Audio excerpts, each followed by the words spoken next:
It does not apply. It does not apply to me. His seat is here. My seat is there, in fact. Yes, the I proceed, sir? honorable member Sri Ajoy Chakraborty call the attention of the minister. So I call the attention of the Minister of Chemical and Fertilizer to the following matters of the urgent public importance, and I request that he may make a statement thereon. Situation arising out of the rise of prices of medicine, particularly the life-saving drugs, in the country, and steps taken by the government in regards thereto.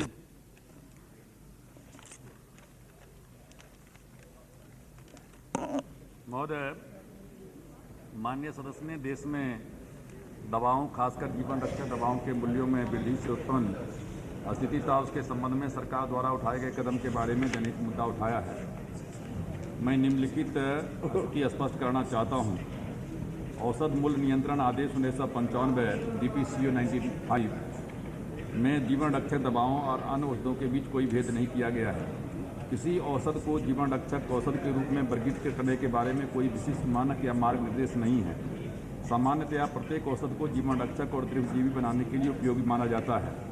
विद्यमान में औषध आदेश 1995 की प्रथम अनुसूची में निर्दिष्ट 74 प्रपुंज औषध और ऊपर आधारित फार्मूलेशन मूल्य नियंत्रण के अधीन है और उनके राष्ट्रीय औषध मूल्य निर्धारण प्राधिकरण द्वारा DPCO 95 के प्रावधानों के अनुसार निर्धारित किए जाते हैं। सितंबर 1994 में घोषित औषध नीति 86 के अधीन में उल्लिखित मापदंड के आधार पर इन औषधों को DPCO 95 में मूल्य नियंत्रण के अधीन रखने के लिए निर्धारित किया गया है। इन मापदंडों में विभिन्न औषधों के निर्माण की सीमा बाजार सत्ता ध्यान में रखा जाता है। देश में दवाओं के मूल्यों में नियंत्रित व मॉनिटर करने के लिए NPPA विभाग द्वारा एक संबद्ध कार्यालय है। विद्यमान में 74 बल्क औषध और उनके सूत्रयोग मूल्य निर्धारण अंतर्गत है। विगत एक वर्ष के दौरान NPPA 59 बल्क औषधों को और 513 सूत्रयोगियों को मूल्य निर्धारण संशोधित किए हैं। 51 औषधों के मामले में मूल्य 0.1% से 64.4% तक कम किए गए हैं, जबकि 7 मामलों में मामूली वृद्धि हुई है। एक मामले में बल्क औषध के मूल्य का निर्धारण पहली बार किया गया था। उसी प्रकार 513 सूत्रयोगों में 243 के मूल्यों में संशोधन कर कमी आई थी, जबकि 204 के मूल्य पहली बार निर्धारित किए गए थे। 13 मामलों में कोई परिवर्तन नहीं था और सिर्फ 49 मामलों में मूल्य में वृद्धि की गई थी और वृद्धि मामूली थी। गैर अनुसूचीबद्ध फार्मूलेशन के मूल्य का व्यय, अनुसंधान और विकास व्यय, व्यापारिक कमीशन, बाजार प्रतिस्पर्धा, उत्पाद सुधार, उत्पाद गुणवत्ता आदि जैसे विभिन्न पहलुओं को ध्यान में रखते हुए किया जाता है। सार्वजनिक हितों पर प्रतिकूल प्रभाव की स्थिति में सरकार द्वारा औपचारिक कदम उठाए जाते हैं। अपने मूल मॉनिटरिंग कार्यकलाप के एक भाग में के रूप में NPPA गैर सूचीबद्ध फॉर्मुलेशन के मूल्यों में परिवर्तन की नियमित रूप से जांच करता है। मेसर्स ORG की मासिक रिपोर्टों और विभिन्न विनिर्माताओं द्वारा प्रस्तुत सूचना का इस उद्देश्य के लिए उपयोग किया जाता है। जब कभी असामान्य मूल्य वृद्धि जानकारी में आती है तो उक्त फॉर्मुलेशनों के विनिर्माताओं को संबंधित मूल्य वृद्धि के कारण स्पष्ट करने के लिए कहा जाता है। प्राप्त उत्तरों के संतोषजनक न होने की स्थिति में विनिर्माताओं को सक्षम पदाधिकारी के समक्ष व्यक्तिगत सुनवाई के लिए भी NPPA में आमंत्रित किया जाता है। विनिर्माताओं को स्वैच्छिक रूप से कीमतों में कम करने और भविष्य में भी उचित अवधि के लिए कथित कीमत स्तर बनाए रखने को कहा जाता है। यह एक सतत प्रक्रिया है तथा विनिर्माताओं को नियमित रूप से पत्र भेजे जाते हैं। NPPA द्वारा विभिन्न कंपनियों के प्रतिनिधियों को अत्यधिक मूल्य वृद्धि के कारण स्पष्ट करने के लिए व्यक्तिगत सुनवाई हेतु बुलाया गया था। 18 कंपनियों ने 29 सूत्रयोगों के पैकेज के संबंध में स्वैच्छिक रूप से 1.15% से लेकर के 34.62% तक की कमी की है। माह मई 2005 के लिए ORG IMS की मासिक रिपोर्ट के अनुसार लगभग 34,485 दवाओं के मूल्य में उतार चढ़ाव विश्लेषण किया गया था। इनमें से सिर्फ 833 दवाओं के मूल्य में वृद्धि हुई थी, जबकि 2.73%, जबकि 245 दवाओं 0.81% के मूल्यों में कमी आई थी। 29,407 मीन्स 96.46% दवाओं के मूल्य पहले जैसे रहे। अधिकांश मामलों में मूल्य की वृद्धि की सीमा के भीतर ही रही। अतः यह कहना सही नहीं है कि दवाओं के मूल्य में अचानक वृद्धि हुई है।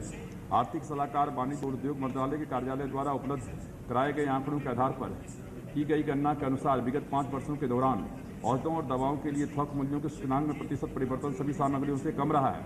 जैसा कि नीचे दिया गया 2001 में औसत दवाओं का कीमत 85% की वृद्धि और दूसरे सभी सामग्रियों का 7.16% है।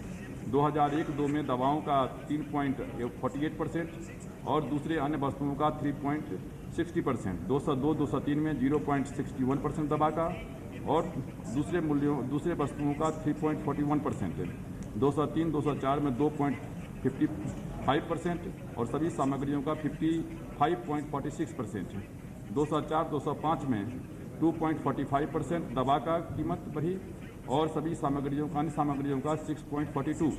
सरकार ने राष्ट्रीय न्यूनतम साझा कार्यक्रम और LLP संख्या 3668 2003 में उच्चतम न्यायालय की टिप्पणियों के परिप्रेक्ष्य में और उचित मूल्य पर जीवन रक्षक दवाइयों की उपलब्धता सुनिश्चित करने के लिए राष्ट्रीय न्यूनतम साझा कार्यक्रम के अंतर उद्देश्यों को पूरा करने के लिए उपाय सुझाने के लिए मूल्य नियंत्रण की अवधि की जांच हेतु संयुक्त सचिव की अध्यक्षता में 19 अगस्त 2004 को एक कमेटी का गठन किया। औषध महानियंत्रक सहित राष्ट्रीय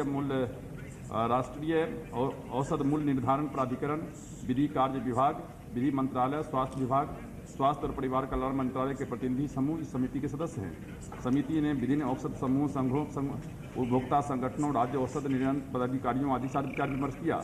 इस समिति ने अपनी अंतिम रिपोर्ट सरकार को सौंप दी है। समिति ने अन्य बातों के साथ साथ चयनित में से उन सभी दवाओं के मूल्यों की गहन मॉनिटरिंग करने और दवाओं के व्यापार लाभ पर अधिकतम सीमा, नई पेटेंट शुदा दवाइयों के लिए मूल्य वार्ता की प्रणाली, गरीबी की रेखा से नीचे रहने वाले लोगों के लिए विशेष योजना, विनिर्माताओं से दवाओं की बल्क खरीद के लिए राजस्थान मॉडल के life line food stores, medical society द्वारा संचालित अस्पताल फार्मेसी स्टोर की शुरुआत और उन्हें कम दामों पर बेचना, आवश्यक वस्तु अधिनियम के अंतर्गत अपराधों के लिए मुकदमा चलाना, कर्नाटक मॉडल पर सभी राज्यों में DPCO सेल की स्थापना, नई पेटेंट शुदा दवा शुरू करने के समय मूल्य वार्ता, जन जागरूकता बढ़ाने के उपाय, सरकार और LPP आदि की नीतियों और नीतियों को व्यापक प्रचार करने की सिफारिश की है। समिति द्वारा अंतिम रिपोर्ट में की गई सिफारिशों पर अनुवर्ती कार्रवाई शुरू कर दी गई है। जीवन रक्षक दवाओं को उचित मूल्यों पर उपलब्ध कराने के उद्देश्य की प्राप्ति के लिए मूल्य नियंत्रण के इतर विभिन्न विकल्पों को पता लगाने के लिए प्रधान सलाहकार योजना आयोग की अध्यक्षता में एक टास्क फोर्स का भी गठन किया गया है।